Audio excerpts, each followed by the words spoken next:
நேற்று சட்டசபையில் என்ன நடந்ததோ அதே தான் 2023 நடந்தது. 2023 நடந்தால் அப்போ 13ஆம் தேதி போகின்னு நினைக்கிறேன். இதே மாதிரி தான் பண்ணான் அந்த ஆள். அப்போ நான் அதே மாதிரி தான் பேசினேன். இதே மாதிரின்னு கேட்காத, நான் அதே மாதிரி தான் பேசினேன். உடனே கவர்னர் மாளிகையிலேருந்து கம்ப்ளைண்ட் என் மேலே. பிடிக்கிறதா பிடிக்காதா போலீஸ். சத்தியமாக சொல்கிறேன், அந்த வருஷம் எனக்கு போயும் இல்லை, பொங்கலும் இல்லை, காணும் பொங்கலும் இல்லை, சேசிங் தான் முடிஞ்சது.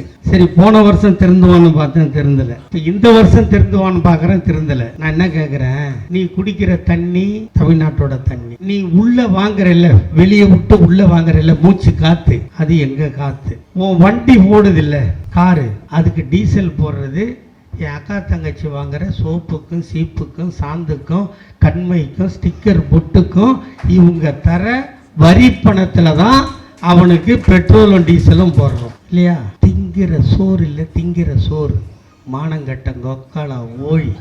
திங்கிற சோறு இல்லைங்க, திங்கிற சோறு. ஒரு வாரம் பட்டி கட்டா செத்து போயிடுவேன். உனக்கு சோறு போடுற நாடு இந்த தமிழ்நாடு. இந்த தமிழ்நாட்டின் தமிழ்த்தாய் வார்த்தை பாடும்போது எழுந்து போகிறான்னு தான் நீ இருந்தா என்ன போனா என்ன? எங்களுக்கு எத்தனை வருஷம்டா வச்சுட்டு எங்களை வெறுப்பேற்றுவீங்க? அறிவு வேணா, படிச்சிருக்கீங்கல்ல. சின்ன குழந்தை கூட முன்னாடிலாம் அந்த காலத்துல நான் படம் பார்க்கும்போது படம் முடிஞ்சவுடனே தான் தேசிய கீதம் போடுவான். தெரியுமா இல்லையா உங்களுக்கு? எங்க அப்பா எந்திரிச்சு நிப்பான் பாரு. எங்க அப்பா விறப்புல 75 வயசுல அப்படி விறப்பா வச்சுட்டு நிப்பான். ஏண்டா, எங்க தாத்தங்காலத்திலிருந்து நிகழ்ச்சி முடிஞ்சாதாண்டா தேசிய கீதம், ஸ்டார்ட் பண்ணா தமிழ்த்தாய் வாழ்த்து. இதை காலங்காலமா நாங்க கடைபிடிக்கிறோம். அதை நீ மாத்துனா, நீங்க அடிக்கடிக்கு மாத்துற ஆளு, நீங்க மாத்திக்கு பிறந்த மாத்தி நீங்க மாத்தலாம், நாங்க மாத்துவோமாடா? சுத்தமான தமிழனுக்கு பிறந்திருக்கோம் நாங்க. எனக்கு ரத்தம் கொதிக்குது. இன்னைக்கு ஆர்ப்பாட்டத்தை கூட நான் மேடை கீழே இருந்த மேடை போல போயிருந்தா கண்ணா பண்ணான்னு பேசியிருப்பேன். என்னங்க அநியாயம் இது? ஒரு தேர்ந்தெடுக்கப்பட்ட அரசு 8 கோடி கிட்டத்தட்ட 6 கோடியே 80 லட்சம் வாக்காளர்கள் வாக்களித்த சட்டமன்றம், 100 ஆண்டு காலம் வரலாறு படைத்த சட்டமன்றம். அந்த சட்டமன்றத்துக்கு என்று ஒரு மாண்பு இருக்கிறது. அந்த மாண்பை சிதைத்து விட்டு நான் கேட்டது கொண்டதற்கு நினைப்பேன், தேசிய கீதம் பாடவில்லையா? என்ன சட்டமன்றம் என்ன லவ் பண்ற இடமா அது? நீ கேட்கறதெல்லாம் கொடுக்கறதுக்கு. லவ் பண்றவன் தான் காசு இருக்குதோ இல்லையோ கடன் வாங்கியாவது கேட்கறதெல்லாம் வாங்கி கொடுப்பான். அப்படி இருந்து தொழிற்சாலை நம்ம வாங்கி கொடுத்துடலாம். நீ கேட்கறதே எங்க தன்மானத்தில் விலை கேட்கிற, எங்க தாயோட மார்பு அறுத்தில்ல கேட்கிற, நாங்க பேசுகின்ற தமிழை சிதைச்சில்ல கேட்கிற. அதை கொடுக்கறத விட நாங்க செத்து போயிட மாட்டோம். இந்த தன்மான உணர்வும் தாய்மொழி பற்றும் இல்லாமல் போயிருந்தால் எங்களின் உயிர்கள் 60 உயிர் இந்த நாட்டில் போயிருக்காது. எத்தனை கட்சி அந்த தமிழ்நாட்டில் எவனா மொழிக்காக செத்துருக்கானா சொல்லு? எந்த கட்சியாவது மொழிக்கு செத்த கட்சியை காட்டு. ஒரு நாட்டுக்கு நாடு சண்டை செத்திருப்பான், ஒரு இனத்துக்கு இனம் சண்டை செத்திருப்பான். ஆனால் தன் மொழி சிதைக்கப்படுகிறது, இன்னொரு மொழி அந்த மொழியின் மீது திணிக்கப்படுகிறது என்று 50க்கு மேற்பட்ட உயிரை கொடுத்த ஒரு நாடு இந்தியாவில் உண்டென்றால் அது தமிழ்நாட்டை தவிர வேறு எங்கும் இல்லை. அப்படிப்பட்ட இடத்துல வந்து என்ன நினைக்கிறேன், நான் ஏதாவது பேசணும், இந்த பொங்கலுக்கு நான் எங்கன்னா ஓடி ஒழிஞ்சிக்கணும். எங்க அழுகிறாரு பாரு, சும்மாரே இருக்கிறது இல்லை. ரொம்ப சுத்தமானவர். அவ்வளோ சுத்தமாக இருக்கக்கூடாது நைனா. நம்ம முதலமைச்சரை தான் சொல்கிறேன், ரொம்ப சுத்தமானவர். குஷ்பு பேசிட்டேன். யார? நவீன காலத்து கண்ணகியும் 38 வருஷமாக கண்ணகி மாதிரி வாழறேன். அதை பேசிட்டேன்னா நம்ம சிஎம்முக்கு கோபம் வந்துடுச்சு. இந்த கட்சியே கெதின்னு சவர்னேன். லைட்டில் நின்று பேசி பேசி கண்ணில் தண்ணி வடியுது. கண்ணை ரிப்பேர் பண்ணுறதுக்கு கூட எனக்கு டைம் இல்லையே. எனக்குன்னு ஒரே ஒரு பொண்டாட்டி 38 வருஷமாக என் கூட வாழறால. அவள் பெற்று போட்ட 2 பொண்ணு இருக்குது, அதை கூட பார்க்காத என்னை பிடிச்சி 64 நாள் உள்ள வச்ச சிஎம் தான் இந்த சிஎம். ஏனென்றால் இந்த ஆட்சி ஒரு சார்பா நடக்கவில்லை என்பதற்கு இந்த சிவாஜி கிருஷ்ணமூர்த்தி ஒரு சாட்சி. பிஜேபி காரன் பேசணும். அது யார் அந்த பொண்ணு? ஒண்ணு கஸ்தூரியா? 4 நாள்ல பெயில் கிடைச்சதா இல்லையாம்மா? கிடைச்சதா இல்லையா? அதுவும் பேசுதானே பேச்சு, நானும் பேசுதானே பேசுனேன். எனக்கு மட்டும் ஏமா 64 நாள்? என்ன நீ 64 நாள் இல்லை, 6 வருஷம் உள்ள வச்சாலும் இந்த திமுக கருப்பு சிவப்பு கொடியும் உதயசூரிய சின்னத்தை இழக்க மாட்டான். என்னை உள்ள வச்சு விலை பேசினாங்க. வயசாகி போச்சு, இப்போ ஏன் கஷ்டப்படுற, வந்துட்டின்னா அது தரேன் இது தரேன்னா. நான் கேட்டேன், எல்லாம் தருவேன், எங்கள் தாத்தா கலைஞர் தோளில் போட்ட கருப்பு சிவப்பு துண்டை தருவியாடா, எந்திரான்னு சொன்னவொன்னே சொன்னான், நீ இந்த ஜெயிலேருந்து எப்படி போகிறேன்னு நான் பார்க்குறேன்னா. நான் சொன்னேன், எங்கள் பெரிய தாத்தா அம்பேத்கர் எழுதினார் இல்லை, என்னை பிடிச்சி உள்ளே வைக்கிறதுக்கும் அவர் தான் எழுதினார், நான் வெளியே வர்றதுக்கும் அவர் தான் எழுதியிருக்காரு. அதிகபட்சம் இன்னொரு 5 நாள் என்னை உள்ளே வைக்கலாம், இன்னொரு வாய்தா வாங்கலாம். அதை தவிர என்ன பண்ண முடியும்?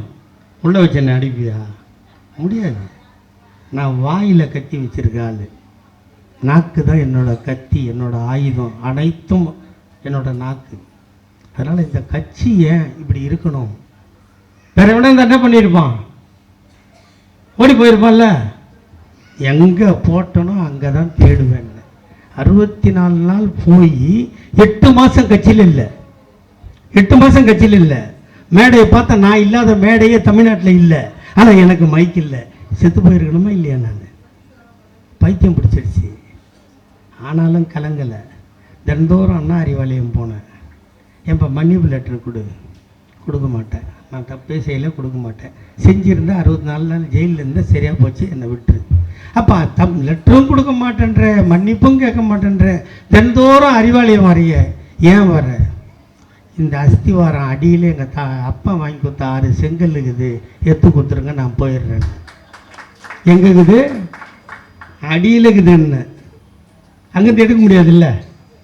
அப்புறம்தான் இன்று பிறந்த நாள் கொண்டாடுகிறோமே, ஐயா கலைஞரின் வடிவில், கருணை வடிவில், நல்ல உள்ளத்துக்கு சொந்தக்காரன், யாரை பார்த்தாலும் அரவணைக்கின்ற பண்புக்காரன் எங்கள் அண்ணன் உதயநிதி தான் என்னை அழைத்து, எது நடந்தாலும் நான் இருக்கிறேன், நீ போய் இயங்கு என்று என்னை உத்தரவிட்டு கடந்த பாராளுமன்ற தேர்தலில் அனுப்பி வைத்தார். நான் அவர் போகின்ற ஊர்களை எல்லாம் கிராஸ் ஆகும் போதெல்லாம் சிரிப்பார் என்னை பார்த்து. தேவைப்படும் போதெல்லாம் என்னை வந்து பார் என்றார். நான் ஒன்றும் பார்க்கல, எனக்கு தேவை எதுவும் இல்லை. அதனால் இந்த கட்சி ஏன் இருக்கணும்? நம்ம 4 வருஷம் முடிய போகுது, ஆட்சிக்கு வந்துட்டோம். மாவட்ட கழகத்தின் மனமுள்ள செயலாளர் அண்ணன் வருகிறார். அவரை வருக வருக என வரவேற்கிறோம்.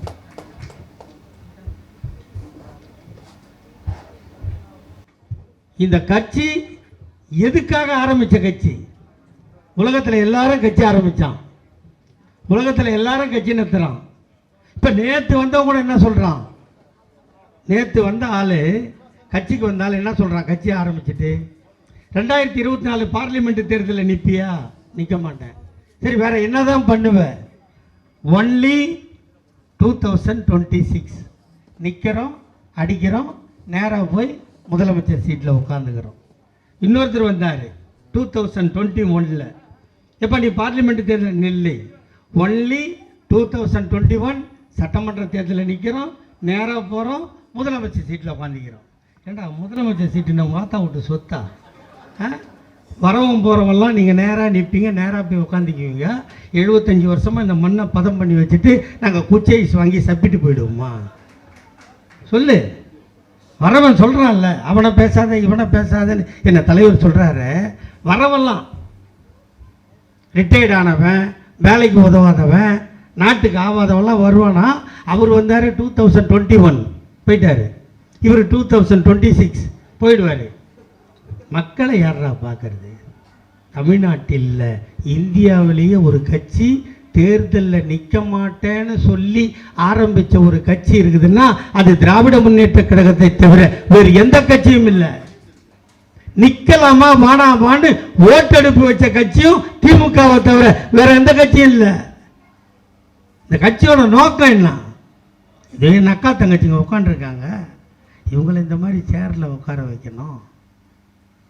கணவனை இழந்தாலும் என் தங்கைகள் கலர் புடவை கட்ட வேண்டும், கணவன் செத்து போனாலும் அவர்கள் சிக்கர் பொட்டையாவது வைத்திருக்க வேண்டும், அவர்கள் முகம் மங்களகரமாக இருக்க வேண்டும் என்பதற்காக துவங்கப்பட்ட கட்சி தான் திராவிட முன்னேற்ற கழகம். இதற்காக தந்தை பெரியார் போராடினார்.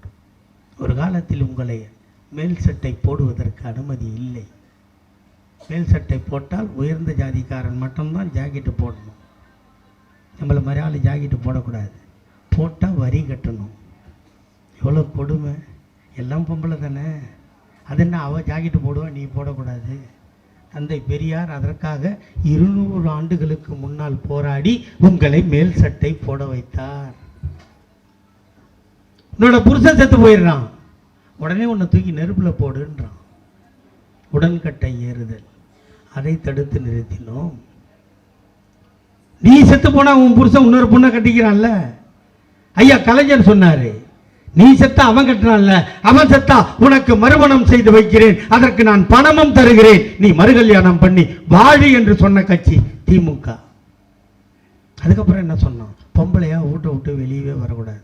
சரி, அவங்களுக்கு என்ன தாண்டா வேலைன்னு கேட்டா, புருஷன் கூப்பிடுற போதெல்லாம் போகணும், புள்ள பெற்று போட்டுக்கினே இருக்கணும்.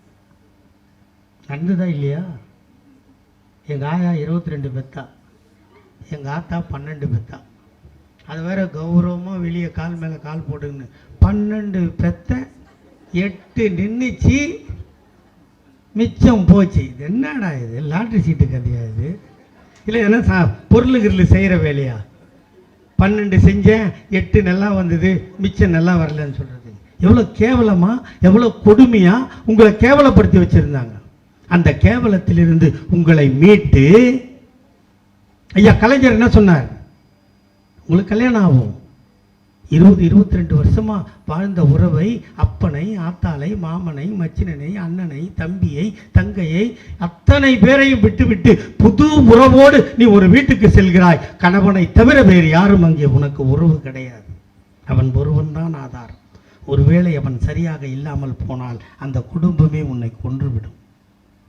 படிக்காத பெண்களுக்கு திருமணம் நடத்தி வைத்தால், ஒருவேளை மாமியார் வீட்டில் மண்ணெண்ணெய் ஊற்றி கொளுத்தி விட்டால், கேஸை திறந்து உங்களை எரிய வைத்து விட்டால், நீங்கள் யாருக்கு எப்படி தகவல் சொல்வீர்கள் என்று ஏங்கிய எங்கள் தாத்தா டாக்டர் கலைஞர் தான் சொன்னார், 8வது படித்திருந்தால் உனக்கு திருமண உதவி திட்டம் ரூபாய் 5000 தருவேன் என்று சொன்னார்.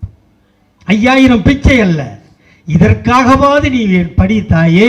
உனக்கு ஆபத்து ஏற்பட்டால் அந்த ஆபத்தை அப்பனுக்கும், ஆத்தாளுக்கும், அண்ணனுக்கும், தம்பிக்கும் கடிதம் மூலமாக எழுதுவதற்கு உனக்கு எழுத்து தெரிவிக்கிறேன் என்று சொன்ன தாத்தா டாக்டர் கலைஞர். அவரை மேடை போட்டு திட்டுறானே, ரத்தம் கொதிக்காதா? 8வது படித்தவுடன் சொன்னார், 10வது படித்திருந்தால் 10,000 தருகிறேன், கல்லூரிக்கு போனால் 30,000 தருகிறேன். மொத்தத்தில் சுருக்கமாக சொல்வதென்றால் தாத்தா கலைஞர் சொன்னார், என் தாய்மாரே, ஆணையோ பெண்ணையோ பெற்று போட்டு விட்டால், திருமணம் நடந்து விட்டால் எதை பற்றியும் கவலைப்படாதே. திருமண உதவி திட்டம் தாத்தா கலைஞர் நான் இருக்கிறேன், ரூபாய் 30,000 தருகிறேன். காதல் ஜோடி கல்யாணம் முடிந்தது, அவர்கள் ஆக்கி சாப்பிட தாத்தா நான் இருக்கிறேன், வா, 1 ரூபாய்க்கு 1 கிலோ அரிசி தருகிறேன். அந்த அரிசியை ஆக்கி சாப்பிட கேஸும் கேஸ் அடுப்பும் இல்லையா? கவலைப்படாதே தாத்தா நான் இருக்கிறேன், வா, கேஸும் கேஸ் அடுப்பும் இலவசமாய் தருகிறேன். அந்த இளம் ஜோடிக்கு பொழுது போகவில்லையா? கவலைப்படாதே தாத்தா நான் இருக்கிறேன், வா, இலவசமாய் வண்ண தொலைக்காட்சி தருகிறேன். சந்தோஷமாக வாழ். சந்தோஷமாக வாழ்ந்து மணமகன் மணமகளை கர்ப்பமாக்கி விட்டானா? 7 மாதம் ஆகி போனதா? அவளுக்கு சத்தான உணவு கிடைக்கவில்லையா? கணவன் வாங்கி தரவில்லையா? கவலைப்படாதே தாத்தா நான் இருக்கிறேன், வா, மாதம் 1000 வீதம் 3000 தருகிறேன். சத்தாக சாப்பிட்டு முத்தாக பெத்து போடு. பெத்து போட்ட பிள்ளைக்கு பால் சுரக்கவில்லையா? உனக்கு சத்தான உணவு கிடைக்கவில்லையா? கவலைப்படாதே தாத்தா நான் இருக்கிறேன், வா, மீண்டும் 1000 வீதம் 3000 தருகிறேன். சந்தோஷமாக சாப்பிட்டு பாலை கொடுத்து பிள்ளையை காப்பாற்று. காப்பாற்றிய பிள்ளை பள்ளிக்கு போக வேண்டுமா? ஸ்கூல் ஃபீஸ் இல்லையா? கவலைப்படாதே தாத்தா நான் இருக்கிறேன், வா, school fees free, uniform free, புத்தகம் ஃப்ரீ, புத்தகம் போடுகின்ற பையும் ஃப்ரீ, அவன் பஸ்ஸிலே போகின்ற பஸ் பாஸும் ஃப்ரீ. பள்ளிக்கு போன பிள்ளை சவலையாக இருக்கிறானா? அவனுக்கு சத்தான உணவு இல்லையா? கவலைப்படாதே தாத்தா நான் இருக்கிறேன், வா, சத்துணவில் வாரம் 5 முட்டை தருகிறேன். அவன் முட்டை சாப்பிட மாட்டானா? அவனுக்கு வாழைப்பழம் தருகிறேன். அவன் படித்தானா? +1 போனானா? அவனுக்கு சைக்கிள் ஓட்ட தெரியுமா? உனக்கு சைக்கிள் வாங்கி கொடுக்க வக்கில்லையா? கவலைப்படாதே தாத்தா நான் இருக்கிறேன், வா, இலவசமாய் சைக்கிள் தருகிறேன். +1 +2 முடித்தானா? அவன் காலேஜுக்கு போக வேண்டுமா, அவனுக்கு காசு கட்ட பணம் இல்லையா, அவன் தான் வீட்டில் முதல் கிராஜுவேட்டா, கவலைப்படாதே தாத்தா நான் இருக்கிறேன் வா, காலேஜ் ஃபீஸும் ஃப்ரீ. அவனும் படித்தானா, அவனும் காதலித்தானா, அவனுக்கும் திருமண உதவி திட்டம், அவளும் மாதமானாலா, அவனுக்கும் உதவி திட்டம். இப்படி கொடுத்து கொண்டே இருக்கிறேன். இப்படி பெத்து பெத்து பெத்து வயதாகி போனாயா, நீயும் கவலைப்படாதே தாத்தா நான் இருக்கிறேன் வா, மாதம் 750 ரூபாய் பென்ஷன் தருகிறேன், 58 வயது ஆகி போனதா, இலவசமாய் பஸ் பாஸ் தருகிறேன், பேரனை பார் பேத்தியை பார், சந்தோஷமாக வாழு, காலம் கெட்டு போனதா, நீ சிக்காகி போனாயா, ஆஸ்பத்திரிக்கு போக வேண்டுமா, ஆட்டோவுக்கு பணம் இல்லையா, கவலைப்படாதே தாத்தா நான் இருக்கிறேன் வா, நான் விட்ட 108 ஆம்புலன்ஸை கூப்பிடு, இலவசமாய் ஆஸ்பத்திரிக்கு போ, வைத்தியம் பார், வைத்தியன் பணம் கேட்கிறானா, கவலைப்படாதே தாத்தா நான் கொடுத்த கலைஞர் காப்பீட்டு அட்டையை காட்டு, 1 லட்சம் ஃப்ரீ, வைத்தியம் பார், வீட்டுக்கு வா, காலம் கெட்டு போனதா, நீ செத்து போனாயா, உன் பிணத்தை தூக்க 4 பேர் இல்லையா, தன்மானம் தடுக்கிறதா, தாத்தா நான் போட்ட சட்டம் மார்ச்சரி வேணும் ஃப்ரீ, பார்த்தாயா அழுதாயா, வைக்கிறதா, கவலைப்படாதே தாத்தா நான் போட்ட சட்டம் ஃப்ரீசர் பாக்ஸும் ஃப்ரீ, பார்த்தாயா அழுதாயா, சுடுகாடு போனாயா, புதைக்க வேண்டுமா கொளுத்த வேண்டுமா, தாத்தா நான் போட்ட சட்டம் கொளுத்துவதும் ஃப்ரீ, புதைப்பதும் ஃப்ரீ, வீட்டுக்கு வந்தாயா, டெத் சர்டிஃபிகேட் வேண்டுமா, டெத் சர்டிஃபிகேட்டும் ஃப்ரீ, பர்த் சர்டிஃபிகேட்டும் ஃப்ரீ. இப்படி கருவறை முதல் கல்லறை வரை இலவசங்களை வாரி வழங்கிய உலகத்தில் ஒரே முதல்வர் எங்கள் தாத்தா டாக்டர் கலைஞர். ஒன்றா இருக்கானா, இது மாதிரி இருக்கானாம்பா. இதுக்கு எவ்வளோ மூச்சு வாங்குச்சு தெரியுமா எனக்கு. ஒரு சாதனை செய்யறதே பெரிய விஷயம், அதை அடுக்கி சொல்கிறதுக்கு ஒருத்தனுக்கு மூச்சு வாங்குற அளவுக்கு சாதனை இதோட விட்டாரா. நான் சொன்னது இப்போ ஆணுக்கு பெண்ணுக்கு படிக்கிறவனுக்கு எல்லாருக்கும் சொல்லிட்டோம். இதை தாண்டி சொன்னோம்ல, அதை போகிறான் நொண்டி, அதை போகிறான் டப்ஸா, அதை போகிறான் ஒத்த கண்ணை, சொன்னோமா இல்லையா. அப்போ அவனை சொல்லும்போது அவனுக்கு வலிக்குதோ இல்லையோ, அவனை பெற்ற பெற்றோருக்கு எப்படி வலித்திருக்கும், அவர்களுக்கும் வலிக்கவில்லை. எங்கள் தாத்தா கலைஞருக்கு வலித்தது. அவனை எல்லாம் அழைத்து சொன்னார், நீ நொண்டி இல்லை, நீ டப்ஸா இல்லை, நீ ஒன்றரை கண்ணை இல்லை, ஒரு திறமை போனால் உன்னிடம் இன்னொரு திறமை இருக்கிறது. ஆகவே இன்று முதல் நீ மாற்றுத்திறனாளி என்று பெயர் வைத்து அவனுக்கும் நலவாரியம் தந்தார். அப்புறம் சொன்னோம், அதோ போகிறான் பாரு 9, சொன்னமா இல்லையா. அதோ போகிறான் பாரு பொட்டை, சொன்னமா இல்லையா. ஏற்கனவே பெற்றவர்கள் அடித்து துரத்தி விட்டார்கள் அவனை. அவன் நடுவீதியில் நிற்கிறான். அவனை பார்த்து நாமும் காரி துப்புகிறோம். ஆனால் யாருக்கும் வலிக்கவில்லை. எங்கள் தாத்தா டாக்டர் கலைஞருக்கு வலித்தது. நீ பட்டை இல்லை, நீ 9 இல்லை, உனக்கும் ஒரு அழகான பெயர் வைக்கிறேன். இன்று முதல் உங்களை திருநங்கைகள் என்று பெயர் வைத்து அவர்களுக்கும் நலவாரியம் தந்தார். ரயில்வே ஸ்டேஷனுக்கு போனால் ஸ்டேஷனில் ஒருத்தன் ஒயிட் பேண்ட்டு ஒயிட் ஷர்ட்டு கருப்பு ஷூ போட்டு கொடி ஆட்டுவான்ல, ஸ்டேஷன் மாஸ்டர். அவெல்லாம் யார்? அவ்வா. அதே தண்டவாளத்தில் அதே பிளாட்பாரத்துக்கு கீழே காக்கி அரக்கால் டவுஜரு, அவாய் செப்பல், பின்னாடி பச்சை சிவப்பு கொடி, ஒரு சம்மட்டி ஏற்றுன்னு பிளக்கட்டை தட்டிட்டு போவான்ல, பார்த்துருக்கீங்க தண்டவாளத்தில். அவெல்லாம் நம்மவா. இது எழுதப்படாத சட்டம். ஸ்டேஷன் மாஸ்டர் அவன் தான். நீ தண்டவாளம் தட்டுறது நீ தான். எங்கள் தாத்தா கலைஞர் சொன்னார், நீ தண்டவாளம் தட்ட பிறக்கலடா, நீ ஆட்டினா கொடி ஆடும், ரயிலும் ஓடும் என்று சொல்லி இந்த நாட்டில் தாழ்த்தப்பட்டவனையும் பிற்படுத்தப்பட்டவனையும் ஸ்டேஷன் மாஸ்டர் ஆக்கி அழகு பார்த்த ஒரே தலைவர் முத்தமிழறிஞர் டாக்டர் கலைஞர். கோர்ட்டுக்கு போனால் கருப்பு கவுன் போட்டு கட்டை சுற்றி வச்சு ஆர்டர்னு தட்டுவார்ல ஜட்ஜு, அவங்கெல்லாம் அவ்வா. அதே கோர்ட்டில் சிவப்பு தொப்பி போட்டு ஒருத்தர் இருப்பான்ல, சைலன்ஸ். 2:30 மணிக்கு கண்ணு மூச்சான்னா கூட சைலன்ஸ். அவனுக்கு அதை பற்றி ஒன்றுமே தெரியாது, அவனுக்கு அது பழகி போச்சு.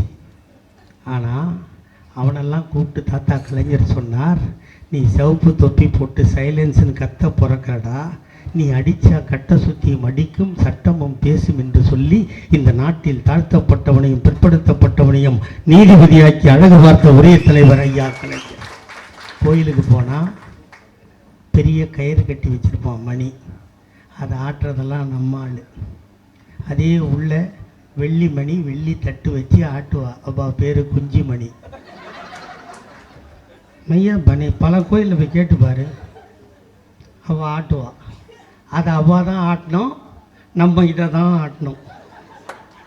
தலைவர் கலைஞர் சொன்னார், நீ பெரிய மணி ஆட்ட பிறக்கலடா, நீ ஆட்டினா சின்ன மணியை மாடும் ஆண்டவனும் பேசுவான் என்று சொல்லி இந்த நாட்டில் அனைத்து ஜாதிக்காரனையும் அர்ச்சகராக்கிய தலைவர் கலைஞர். அதை தாண்டி 1லேருந்து 5வது படிக்கிறதுல குழந்தை, எவ்வளோ அறிவு பாருங்க. அவர் காமராஜர் பள்ளிக்கூடம் கொண்டு வந்தார், எல்லாரும் கொண்டு வந்தான். ஆனால் கலைஞர் மட்டும்தான் சொன்னார், 1 முதல் 5 வரை பெண்கள் தான் வாத்தியாராக இருக்க வேண்டும், அவள்தான் பிள்ளை பெற தகுதி படைத்தவள், அவள்தான் பாலூட்ட தகுதி படைத்தவள், அவள் மட்டும்தான் குழந்தையை பாதுகாப்பாக காப்பாள். ஆகவே 1 முதல் 5 வரை பெண்கள் தான் டீச்சர்.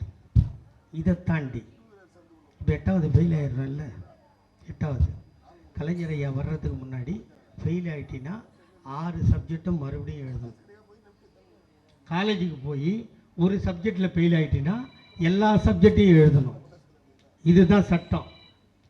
அப்படிமா இதுதான் சட்டம்.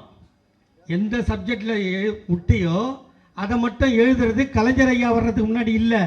கலைஞர் ஐயா வந்து தான் சொன்னார், இது என்னடா ஃபெயில் ஆகிட்டு எல்லா பசங்களும் வீட்டுக்கு போயிடுத, எதில் ஃபெயில் ஆனியோ அந்த ஒரு சப்ஜெக்ட் மட்டும் எழுதி நீ பாஸ் ஆனா நீ அரசுக்கு வேலைக்கு போகலான்னு சட்டத்தை போட்டவர் தாத்தா கலைஞர். தாத்தா கலைஞர் கதையை சொல்லவே 1/2 மணி நேரம் ஆச்சு.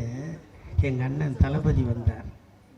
அவர் என்ன சொன்னார், என் தாய்மார்களே அமர்ந்திருக்கிறீர்கள், நீங்கள் வேலைக்கு போகிறீங்க, ஆஃபீஸ் துடைக்க போவீங்க, சித்தாள் வேலைக்கு போவீங்க, ஏதோ ஒரு வேலைக்கு போகிறீங்க, சம்பளம் கொடுப்பான், சம்பளத்தை வாங்கிட்டு வந்து யார்கிட்ட, புருஷங்கிட்ட தான் கொடுக்கணும், அது விதி.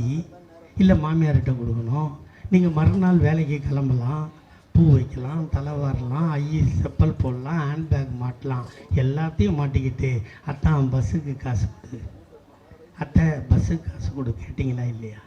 இதை பார்த்து உங்களை பெற்ற அப்பா அத்தா அழுதானோ இல்லையோ, எங்கள் தலைவர் தளபதி அழுதார், ஒரே கையெழுத்து போட்டார். இன்று முதல் நீங்கள் பஸ்ஸில் பயணம் செய்யலாம், அது உங்கள் விடியல் பயணம். 1000 ரூபா பஸ் ஃப்ரீ.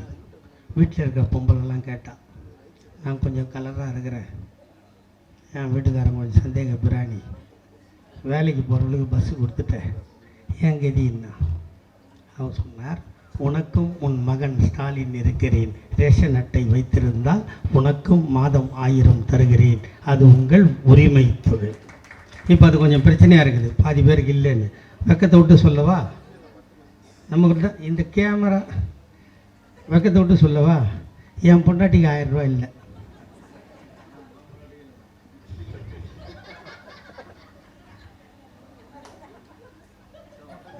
அவுத்துட்டு போயிருக்க மாட்டேன், துட்டு வாங்குற ஒரு பாரு எப்படிங்கிறாரு. ஏங்க 66 வயசாகி போச்சு, நான் 2004 ரிட்டையர்ட் ஆகிட்டேன், எனக்கும் வேலை இல்லை, என் பொண்டாட்டிக்கும் வேலை இல்லை, 2 பொண்ணை கட்டி கொடுத்தாச்சு, எனக்கு இல்லைன்னு சொல்கிறது நியாயம். எனக்கும் இல்லை, விஷம் கொடுத்தா கூட எனக்கும் கொஞ்சம் கொடு. ஏன்டா உனக்கு எதுக்கு விஷம், பக்கத்து வீட்டுக்காரன் தகராறு பண்ணால் அவனுக்கு வச்சிடுறேன் இல்லையா? அந்த 1000 ரூபா ஏன் நான் வாங்கலைன்னா, நான் வாங்காத்தி கொடுக்காது கவர்மெண்ட்டு தப்பு இல்லை, நான் ஜெயிலுக்கு போயிட்டேன் அந்த 1000 ரூபா அப்ளை பண்ணும்போது. என் பொண்டாட்டி சத்தியமாக திமுக கிட்டேன் 5 பைசா வாங்க மாட்டேன்ட்டான். இருக்கும் இல்லை கோவம் இருக்குல்ல. ஏன்னா 10 வருஷம் அதிமுக ஆட்சியில் அடி பின்னி எடுத்து அந்த வீடியோலாம் எடுத்துப்பார். அந்த 10 வருஷத்தில் நான் பேசினது, ஏன்னா நான் பேசினது கேஸ் ஆகும்னு எனக்கு தெரியும். நான் போய் பெயில் வாங்கிட்டு வருவேன், அதுக்கு ஒரு 3 வாரம் தலைமறைவாக இருப்பேன். அதை ஒருத்தங்கிறான் பாரு, மதுரையில் செல்லூர் ராஜா, ஒரிஜினல் கிளிஜோசிகாரன் பிள்ளைன்னா அவன் தான் 6 கோடு போட்டுப்பான். அவன் கையில் அந்த கிளி கூடையை மட்டும் கூட அதே ரோலுக்கு அழகாக பிறந்தவன் மாதிரியே இருப்பான். அவன் என்ன பண்ணான் தெரியுமா, ஏன்னா நம்மளை பார்த்து இப்போ காரி துப்புறானுங்க, அவ்வளோ பியூராக ஒரிஜினலாக கட்சிக்காரனுக்கு. இங்கே எத்தனை பேர் நெஞ்சில் கை வச்சு சொல்லுங்கடா, எல்லாம் கஷ்டப்படுறீங்களா இல்லையா? ஒருத்தர் கூட நல்லா இல்லை, ஒத்துக்கிறீங்களா இல்லையா? இந்த ஆட்சியில் உங்களால் எதுவும் சாதிக்க முடியல. போலீஸ் ஸ்டேஷனில் போனால் போலீஸ் பயப்பட மாட்டேன்றான். நீங்களாம் ஏன் இங்கே வரீங்க? என்ன கேட்டாங்க ஒருத்தன், இன்ஸ்பெக்டர் கேட்குறான், நீங்களாம் ஏன் வரீங்க? உங்கள் முதலமைச்சர் தானே வரக்கூடாதுன்னு சொல்லியிருக்காரு. கேட்குறான், ஹெல்மெட் இல்லாத போய் காலையில் ஸ்கூலுக்கு போய் ஒரு பொண்ணு விட்டு கூட போய் மாட்டிக்கிச்சு. ஏங்க உங்கள் முதலமைச்சர் தாங்க சட்டம் ஒழுங்கை பாதுகாப்பாக சொல்லியிருக்காரு, நான் ஃபைன் போட்டேன் போங்கன்றான். அப்போ இந்த ஆட்சி எவ்வளோ சுத்தமாக இருக்குது. எங்களால் போலீஸ் ஸ்டேஷனுக்கு போக முடியல, போலீஸ்கிட்ட பேச முடியல. ஆனால் பார்த்தா நாங்கள் ஊழலாட்சி திமுககாரன் எகிரி குதிக்கிறான். அவன் என்ன பண்ண தெரியுமா, அந்த செல்லூர் ராஜு வைகை அணைக்கு போயிருக்கீங்களா யாருன்னா? சபரிமலைக்கு போகிறவங்களாம் அங்கே போவான். போயிருக்கீங்களா இல்லையா? போயிருக்கீங்க. எப்படி காற்றடிக்கும்? அந்த தண்ணிலாம் ஆவியாக போயிடுதான். வைகை அணையில் இருக்கிற ஆவி. தர்மாக்கோல் இல்லை, நம்ம வீட்டில் ட்ரம்மில் தண்ணி பிடிப்போமாம்மா, ட்ரம்மில் தண்ணி பிடிப்போம்ல, அது மேலே ஒரு தகரம் போடுவோமா இல்லையா? போடுவோம். அது மேலே என்ன பண்ணுவோம்? கரெக்டாக சொல்லு. அது மேலே கல். ஏன்? அந்த தகரம் பறந்து போயிடும். எங்கே? டி நகரில் பீச் எத்தனை கிலோமீட்டரில் இருக்குது? அங்கே இருக்கிற பீச்சிலே காற்றடிச்சா இங்கே தகரம் போயிடும்னு நீ கல் வைக்கிற. அந்த கொக்கால ஓடிக்கு இந்த பொது அறிவு கூட இல்லாமல் தக்கையை எடுத்துகிட்டு போய் வைகை அணையில் மூடுறானா. இவன் மூடிட்டு இப்படி திரும்பினா அந்த தக்கை இவன் சூத்தில் அடிக்குது. இதுக்கு எவ்வளோ தெரியுமா செலவுமா? எவ்வளோ செலவு தெரியுமா? 38 லட்சம். யார் அம்மா வீட்டு காசுரா? அம்மா வச்சுட்டு போன காசா? நம்ம வரி கட்டுற பணம். இன்னொருத்தன் மணிகண்டன் ஒரு மந்திரி இருந்தான். ஒரே பொண்ணை 4 வாட்டி கருக்கலை வச்சுருவேன். மந்திரி வேலை பாருங்க. அவனுக்கு பார்த்த வேலைகளை பார்த்தீங்களா? சட்டசபையில் வந்து சட்டம் ஒழுங்கு கெட்டு போச்சு. அண்ணா பல்கலை 200 பொண்ணை எடுத்து போய் மேட்ரு முடித்து வீடியோ எடுத்து வச்சுக்கின்னு கூப்பிடும் போதெல்லாம் வரணும்னு நீங்கள் பொள்ளாச்சியில் பண்ண வேலை தெரியாதுரா எங்களுக்கு. 200 பேர். பொள்ளாச்சின்னா என்ன சொல்லுவோம்? எல்நீர் நார். இதான் பொள்ளாச்சி. போன வாரம் போயிருந்தேன் பொள்ளாச்சிக்கு. பொள்ளாச்சின்னா சென்னையிலலாம் மேட்ரு ஊருன்னு சொல்கிறாங்கன்னு சொல்லிட்டு வந்துட்டேன். அந்த ஜனம் பூரா ரூமுக்கு வந்தான். போயா அந்த பொள்ளாச்சி ஜெயராமனை பிடிச்சி உள்ளே வையா, இல்லை நீங்கள் கட்டி வச்சு அடிங்கடா, அவன் ஆளுக்கு தான் இதுக்கெல்லாம் காரணம், எல்லாம் மந்திரியோட இருந்தான். எவனோ அண்ணா பல்கலைக்கழகத்துக்கு போனான்னா ஒரு ஃபங்க்ஷன் நடக்குது, இல்லாத ஒருத்தன் வருவான், ஒரு பையன் எடுத்து கொடுக்க மாட்டோமா, தைச்சி விட்டா விட்டுருவோம். அவன் ஒரு ஃபோட்டோ எடுத்து வச்சுருக்கானா திமுக காரர்கள். திமுக காரனுக்கு சுட்டு போட்டாலும் பொய் சொல்ல தெரியாது, திருட தெரியாதுடா. தாங்கிட்ட இந்த 10 ரூபா இருந்தால் 2 ரூபா பணத்தை செலவு பண்ணி தாண்டா பழக்கம். அதாண்டா திமுக, அதாண்டா வளர்ந்தது இந்த திமுக. 25வது வருஷம் கட்சி ஆரம்பித்த 25வது வருஷம் நம்ம தான் ஆட்சி இல்லையா? 50வது வருஷம் நம்ம ஆட்சி, 75வது வருஷம் நம்ம ஆட்சி. இப்போ நம்மளை எதிர்க்கிறான்ல, அவெல்லாம் என்ன லட்சத்தில் இருக்கிறான் நினச்சி பாரு. ஒரு காலத்தில் ஜெயலலிதா சொல்லிச்சு, எனக்கு கண்ணு கெட்டிய தூரம் பெற எதிரிகளே தெரியவில்லை. அப்போ உனக்கு கண்ணு ரிப்பேருன்னு அர்த்தம். சொல்லிச்சா இல்லையா? திமுகவை வேரோடு வேரடி மண்ணோடும் சாய்ப்பேன். இதையும் தாண்டி எங்கள் தாத்தா பேரை சொல்லி கருணாநிதியின் விழா எலும்பை முறிப்பேன். அப்போ 83வது வயசு தாத்தாவுக்கு. திடீர்னு ஒரு பொருளையை கிளப்பி விட்டானுங்க, செத்து போயிட்டாரு. அப்போ தான் நான் சொன்னேன், உண்மையிலே எங்கள் ஆத்தா ஒருத்தனுக்கு முந்தானி போட்டு என்னை பெற்றான். நான் சொல்கிறது எல்லாம் சத்தியமாக நடக்குது. நான் இப்போ சொன்னேன், எல்லாருக்கும் சமாதி கட்டார் தாத்தா கலைஞர். ஒரு பெரிய சமாதி பாக்கி இருக்குது, அதை கட்டிட்டு தாண்டா எங்கள் தாத்தா கலைஞர் சாவாருன்னு. கரெக்டாக செத்தாரா இல்லையா? அந்த சமாதி கட்டாத அவர் போனாரா பற்றியா? போகல. ஆக நம்மளை ஏடிஎம்கே இப்போ என்ன நிலைமையில் இருக்குது? இப்போ இருக்கான்ல அந்த விழுப்புரத்தில் ஒருத்துக்கிறான், விழுப்புரமா திண்டிவனமா, சிவி சண்முகம். அவன் எல்லாம் அந்த லாட்ஜில் எல்லாம் மேட்ரையும் பண்ணிவிட்டு வேட்டி அவருக்கு தெரியாத குடிச்சு விட்டு எவனோ ஒருத்தன் சசிகலான்னு சொல்லியிருக்கான். சசிகலா சின்னம்மா சொல்லு அப்படின்னு சொல்லிட்டு எல்லா மேட்டரும் முடிஞ்சு வீட்டுக்கு போயிருக்கான். அவனை சிவி சண்முகத்தை அவன் பொண்டாட்டி வெளியே நெல்லுன்னு சொல்லியிருக்கு. சரி, ஒரு வேளை நம்ம குளிக்க சொல்லிட்டு போகுது. ஆஸ்பத்திரிக்கு போனோம், கிளம்பிட்டு இருக்குது. நம்ம அவனுக்கு உடம்பு சரியில்லையான்னு கேட்டிருக்கிறோம். எனக்கு இல்லையா, கிளம்பியா நீ முதல்ல. ஆஸ்பத்திரிக்கு போயிருக்கான். பிளட் டெஸ்ட்டு செக்ஷனுக்கிட்டும் போய்க்குது. ஏம்மா என்ன இங்கிட்டுன்னு வர? இல்லை, நான் டெய்லி ஃபோன் போட்டேன் உனக்கு, நீங்கள் தொடர்பு கொள்ளும் வாடிக்கையாளர் வேறொருவருடன் தொடர்பில் உள்ளார்னு வந்தது. அவனை போய் எய்ட்ஸுக்கு தானே அந்த பொம்பளை செக் பண்ணியிருக்குது.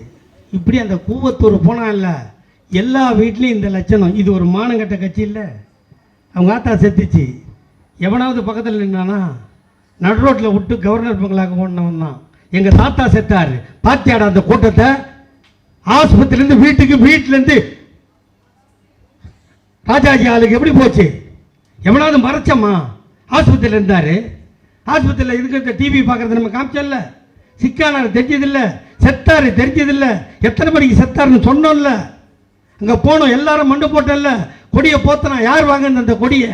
தேசிய கொடியை எங்கள் அண்ணன் தளபதி வாங்கினார். ஏனென்றால் அவர் ரத்தத்தில் உதித்த பிள்ளை. உங்கள் ஆத்தாளுக்கு என்னடா ஆச்சு? எப்போ செத்தாங்க, எப்படி செத்தாங்கன்னு தெரியாது. அதிமுக கதை எப்படி ஆச்சா? அது இன்னொருத்த மாங்காய் பழம் கட்சி ஒன்று. ஐயா பையா அன்னைக்கு காலைல 10 மணிக்கு தாங்க பேசுறான் அவன். எங்கள் ஐயாவை பார்த்து வேலை இல்லை என்று சொன்னீர்களா? ஒரு வருஷத்தில் நீங்கள் வேலை இல்லாமல் போவீர்கள். எத்தனை மணிக்கு? 10:30 மணிக்கு சொல்றான் அன்புமணி ராமதாஸ். 1 மணிக்கு அவங்க அப்பா சொல்றான் ஏந்து வெளியே போடு. இளைஞர் அன்னைக்கு தலைவர் போடுறாரு அவங்க அப்பா. இவர் வானான்றாரு. அந்த ஸ்டேஜில் எப்படி நடந்துக்கிறான் பற்றி, அந்த ரவுடி பசங்க நடந்துக்கிற மாதிரி இல்லை. 2 காலையும் ஆட்டிக்கின்னு மைக்கு தூக்கி போடுறது. நீ டாக்டரை படிச்சாடா, நீ உங்கள்கிட்ட வைத்தியம் பார்த்து எத்தனை பேர் செத்துருப்பான்? ஆக நான் எதுக்கு சொல்ல வரேன்னா, நம்மளை எதிர்த்தா அந்த கட்சி ஒன்று இப்படி ஆகிடும், இல்லை அவன் செத்தா நம்ம சமாதி கட்டணும். நம்மளை எதிர்ப்பான் சார். ஒன்று எதிர்த்தா அவன் செத்துருவான். நம்மளை எதிர்த்தவன் தானே செத்தான். சும்மா இருப்பார் ஐயா கலைஞர். கோபுரம் மாதிரி சமாதி கட்டலாமா, ராட்டை வச்சு கட்டலாமா, கொடை வச்சு கட்டலாமா? குசும்புக்கார தாத்தா அவனெல்லாம் கட்டினாரா? ஒன்று காணாமல் போயிடுவான், இல்லை சுற்றி வந்து நம்ம கூடயே கூட்டணி வச்சு எம்எல்ஏ எம்பி ஆகிடும். அவனுக்கு சீட்டை கொடுத்துட்டு நம்மால் ரோட்டில் நிற்போம். இவன் வருஷம் ஃபுல்லாக கஷ்டப்பட்டுருப்பான், கொரோனாவில் போய் செத்துருப்பான். நம்ம அன்பழகண்ண மாதிரி அந்த நம்பரை தலைவர் கொடுக்கலன்னா, ஃபோன் நம்பரை கொடுத்து ஒன்றிணைவோம் பாயின்னு சொல்லி நம்பரை கொடுக்கலன்னா, அவர் போய் கூட நலத்திட்ட உதவி கொடுக்கலன்னா, இன்னைக்கு எங்கள் அண்ணன் அன்பழகன் மந்திரியா இல்லையா? ஒரு மந்திரியை சாவு கொடுத்துட்டான்டா இந்த கட்சியை நடத்திட்டு இருக்கிறோம். இது மாதிரி எத்தனை ஒன்றிய செயலாளர் செத்துருப்பான். இவ்வளவு பேரை எங்களை அடித்து கொண்டு, எங்களை நாசப்படுத்தி கொண்டு, எங்கள் உயிரை கொடுத்து விட்டு, எங்கள் வீட்டில் இருக்கின்ற பெண்களின் தாலியை அறுத்து விட்டு இந்த மக்களை காப்பாற்ற நாங்கள் கட்சி நடத்துவோம். நேற்று வருவாராம், சப்பு வரா போயிடுவாராம், நாங்கள் ரோட்டில் நிற்கணுமா? என்னடா நியாயம்? அதை பேசுனா பேசாத, அதை பேசாத. அவர்களே இவர்களே சொல்றது தப்புன்றான் சார். ஒரு காலத்தில் நம்ம மேடை போட முடியும், மேடையில் ஏற முடியாது. கோயில் கட்ட முடியும், சாமி கும்பிட முடியாது. இதெல்லாம் மாற்றி எழுதுறது திமுக. நீ பாட்டுக்கு அசால்ட்டாக சொல்லிட்டு போகிற குடும்ப ஆட்சியை ஒழிப்பேன்னு. ஏன்டா ஆண்மை இருக்குது, புள்ள பிறகுது, உனக்கு இல்லைன்னா ஆஸ்பத்திரிக்கு போ. எங்களை பார்த்து ஏன்டா அடி வயிற்றில் அடிச்சுக்கிறீங்க? வாரிசு அரசியல் எதுடா? வாரிசு அரசியல் சொல்லு. 53 பிறந்தார் அண்ணன் தளபதி. கல்யாணம் முடிந்த 3 மாதத்தில் சிறைவாசம். நீ சொல்றானுங்களே சின்னவரை, அவர் என்ன பண்ணாரு, எப்படி வந்தாரு, ஏன் அவருக்கு துணை முதலமைச்சர் கேட்குறான்ல? உங்கள் வீட்டில் கல்யாணம் பண்ணுறீங்க இல்லைம்மா, ஒரு பையனுக்கும் பொண்ணுக்கும் பண்ணுறீங்க. உங்கள் வீட்டு பொண்ணை கொடுத்துட்டீங்கன்னு வச்சுக்கோமா, ஒரு கற்பனையில் கல்யாணம் பண்ணி கொடுத்து 3ஆவது வாரம் பொண்ணு மாசமாகறான்னு தெரிஞ்ச உடனே மாப்பிள்ளை ஜெயிலுக்கு போயிட்டா நீங்கள் என்னம்மா பண்ணுவீங்க? உங்கள் நெஞ்சில் கை வச்சு சொல்லுங்கள்.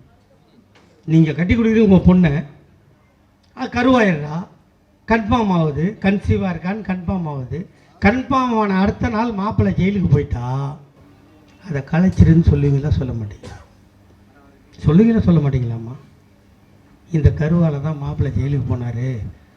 மாப்பிள்ளை ஜெயிலுக்கு போட்ட பொண்ணு ஆத்தா வீட்டுக்கு தானே போனோம் இல்லையா? அந்த பழியை சுமர்ந்து கருவாகி உருவானவன் தான் எங்கள் அண்ணன் உதயநிதி. அவன் கருவிலேயே பழியை சுமந்தவன், தந்தையை ஜெயிலுக்கு அனுப்பியவன். அவன் கருவில் இருக்கும்போது எங்கள் அண்ணி துர்காவிற்கு 5ஆம் மாதம் ஜடை தைக்கவில்லை, 7ஆம் மாதம் அரும்படம் வைக்கவில்லை, 9ஆம் மாதம் சீமந்தம் நடக்கவில்லை. அவளை ஆஸ்பத்திரிக்கு கொண்டு போகும்போது, காதலியே மனைவியே, உன் கணவன் நான் இருக்கிறேன், எது நடந்தாலும் உன்னை காப்பாற்றுவேன் என்று சொல்வதற்கு காதல் கணவன் இல்லை. அவளே போனாள், அவளே பெற்றாள். தான் பெற்ற குழந்தையை வீட்டுக்கு தூக்கி வந்து பாலூட்டி சீராட்டி குளிப்பாட்டி ஆடை போட்டு அந்த குழந்தையை எடுத்துக்கொண்டு சென்னை மத்திய சிறைச்சாலைக்கு போய் கம்பிக்கு மத்தியில் காட்டினாள் அன்னை துர்கா. பார்த்தார் அண்ணன் தளபதி, காட்டிய குழந்தை எங்கள் அண்ணன் உதயநிதி. இதை விட என்னடா மயிறு தியாகம் வேணும்? எவன்டா பண்ணியிருக்கான் அந்த நாட்டில்? சொல்றாங்கனால இவ்வளவு பெரிய தியாகத்தை பண்ணிட்டு என்ன கூட கேட்பான் எல்லாரும். தளபதிக்கு 74 72 வயசாகுது, காலைல பார்த்தா மதுரையில் இருக்கார், மத்தியானம் பார்த்தா திருச்சியில் இருக்கார், சாயந்தரம் நைட்டு 12 மணிக்கு டி நகரில் ஆய்வு நடத்துகிறாரு. எப்படிடா முடியுதுன்னு கேட்பான். அப்படிலாம் பண்ணால் தான் ஒரு கலைஞர் ஐயா புள்ள இல்லைன்னா இல்லைன்னு ஏன்னு கேட்டான். நான் திருப்பி கேட்டேன், 1952 பராசக்தி படம் வந்து பார்த்தியான்னு கேட்டேன். பார்த்தேன்னா. அதுக்கு முன்னாடியும் படம் வந்து பார்த்தியான்னா பார்த்தேன்னா. அதுக்கு முன்னாடி வந்த படத்தில் எத்தனை பாட்டு வரும்னு கேட்டேன். 20 பாட்டு வரும்னா. நீ என்ன பண்ணுவேன்னு.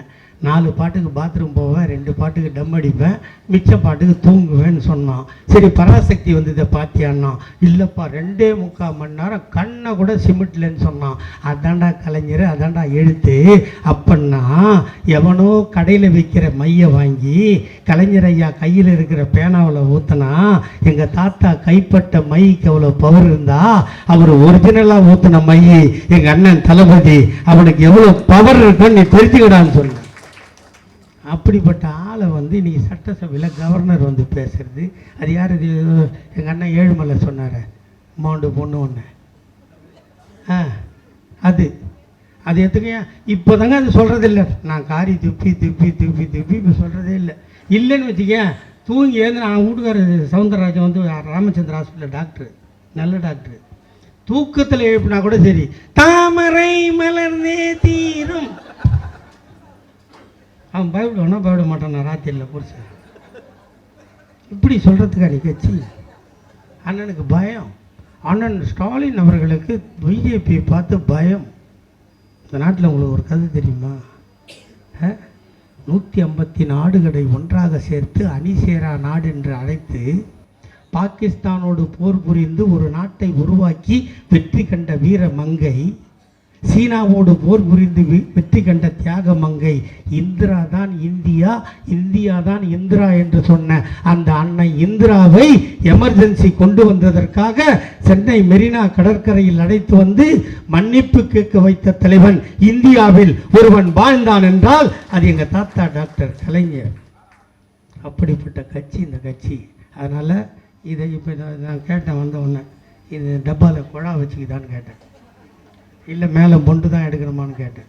பாரு, மேலே ஊற்றலாம், கீழே பிடிக்கலாம் குழா. இது புடவையா வேட்டி சட்டையான்னு தெரியல. ஆனால் நான் இது 3வது ஃபங்க்ஷனுக்கு வரேன், எனக்கு ஒரே ஒரு குண்டுமணி கூட கொடுத்ததில்லை. காக்காயாக கத்துறேன்.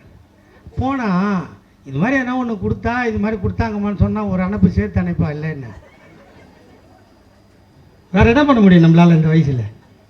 அதுக்கு வழி இல்லாத நீ பேசு, சாவர வரைக்கும் பேசு. இது மாதிரி என்ன கொடுத்து பொண்டாட்டிக்கிட்டே சொல்லி நீ தூங்கிடாத.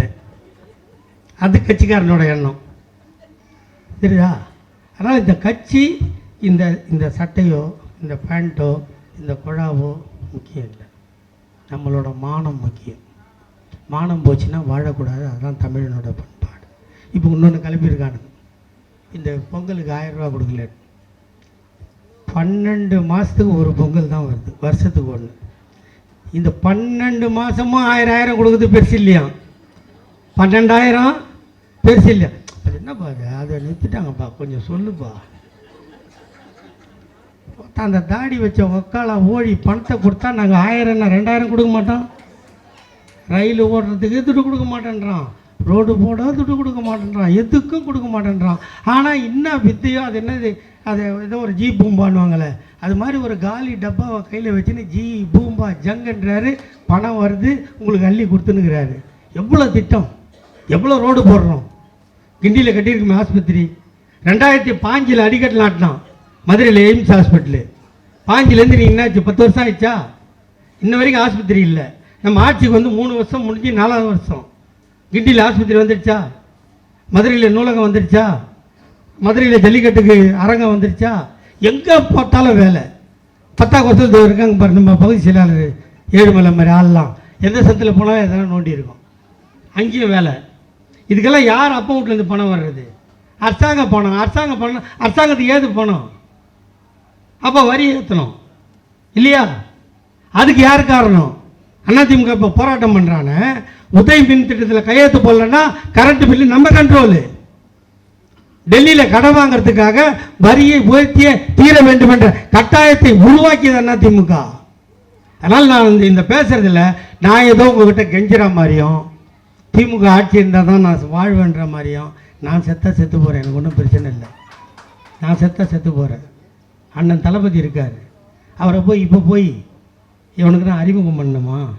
உலகத்தில் எங்கே போய் சொன்னாலும் தாத்தா கலைஞரோட புள்ளன்னா அவரை ராஜா மாதிரி வச்சுக்கிது உலகமே காத்துட்ருக்குது. சரிதா? உங்கள் சந்ததி வாழணும், உங்கள் சந்ததி வாழணும். ஒரு காலத்தில் நான் சொன்னேன்ல, 8 தக்குச்சின்னு எங்கள் ஆத்தா சொன்னான்னு, 3 சோறு நைட்டில், 3 சோறில் ஒரு டெவுசா தண்ணி ஊற்றுவா எங்கள் ஆத்தா. காலையில் அது பேர் மோர் சொம்புன்னு சொல்லுவாங்க. காலையில் பள்ளிக்கூடத்துக்கு போகிறதுக்கு ஆகாரம் என்ன தெரியுங்களா?